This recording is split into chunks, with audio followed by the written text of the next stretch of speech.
100 degrees? Seriously? This week, the question every acquaintance and elevator buddy is asking is, hot enough for ya? The simple answer, hell yes. The long answer, I don't know why you were assuming I was daring Mother Nature to make it unbearably hot. Because I wasn't, and I really have nothing else to say because it's too hard to process thoughts when it's 100 freaking degrees. A few places, like New York City, have opened air-conditioned cooling centers for overheated folk, and some firefighters need their own medical teams to deal with the record-breaking heat. But if you can't afford your own medical team, here are some hot weather tips taken straight from NBC affiliate newscasts this week. Wear lightweight and light-colored clothing. Stay around AC. Stay out of direct sunlight. Throw sheets in the freezer. Drink water when you aren't thirsty. Check on your neighbors to make sure they're alive. Don't die.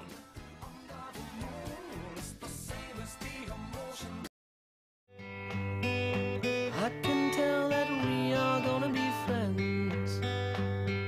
President Obama had a formal meeting with Israeli Prime Minister Bibi Netanyahu. Though the two have had a rocky relationship, don't you just hate it when your friend disagrees with you about Jewish settlements and his country raids an aid flotilla? They both wanted the public to know, as President Obama said, quote, the bond between the United States and Israel is unbreakable, and, quote, we are committed to that special bond and we are going to do what's required to back that up, end quote. They also smiled and stared lovingly at each other in front of the cameras.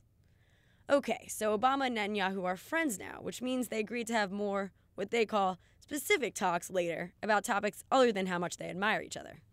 Also, Netanyahu agreed to partially lift Israel's 3-year blockade of Gaza and to talk directly, a new concept, to Palestinians. That's all great. But how can we be sure that this so-called rift between Obama and Netanyahu has been eliminated? Well, because everyone knows that the tightest bonds of friendship are formed out of shared hate for enemies. Thank you, Iran. We clean up and now it's time to learn. I'll turn it off and say, can you try? Texting and driving is kind of like smoking cigarettes. Everyone knows it's unsafe, it has a secondhand effect for passengers and passersby, and it's a habit many people can't break. In a Pew Research Center poll, more than a quarter of teenage drivers admitted to texting while behind the wheel, which is about the same number of high schoolers that have admitted to trying cigarettes in a different study. To wean smokers off cigarettes, there are special gums and food. Meanwhile, texters have Bluetooth and nav systems. These devices for quitting are only a little harmful, but not extremely harmful. Nicorette still has some nicotine, and a GPS is still kind of distracting.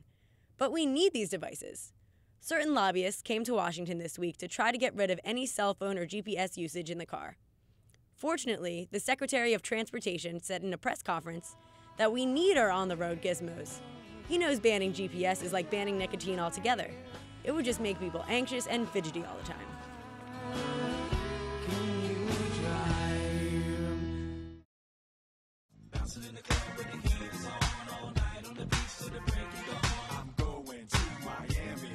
The decision has been made.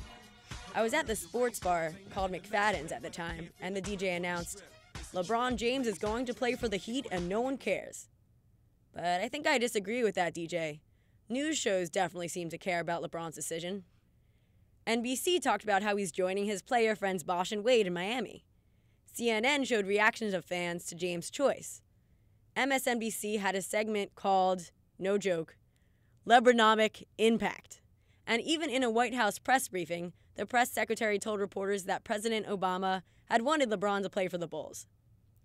LeBron's choice was also important to Chicago, Dallas, Los Angeles, and New York, and especially to Cleveland, those cities that King James had rejected.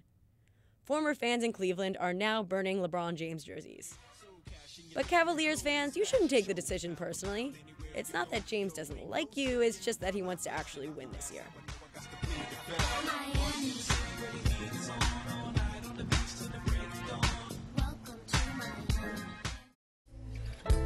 Everyone has a secret, all can they keep it? Many reporters are calling it super secret, or hush hush, and even mum. Is that really the proper classification for this alleged spy swap that everyone seems to know about? Sure, Press Secretary Robert Gibbs said, quote unquote, I don't have anything to add at this point, when asked about the Russian spies. But he says, "I don't have an answer," or "I'll redirect you to someone else," in response to most questions during press briefings. If this exchange of Russian spies for American ones is so super duper mega ultra secret, then the White House has the biggest mouth ever. Russia, why did you have spies over here in the first place? That was a waste. This playlist is dedicated to Weather Channel correspondent Mike Seidel, because he reported in the 100-degree weather for 2 days straight, and because he liked my yellow pumps.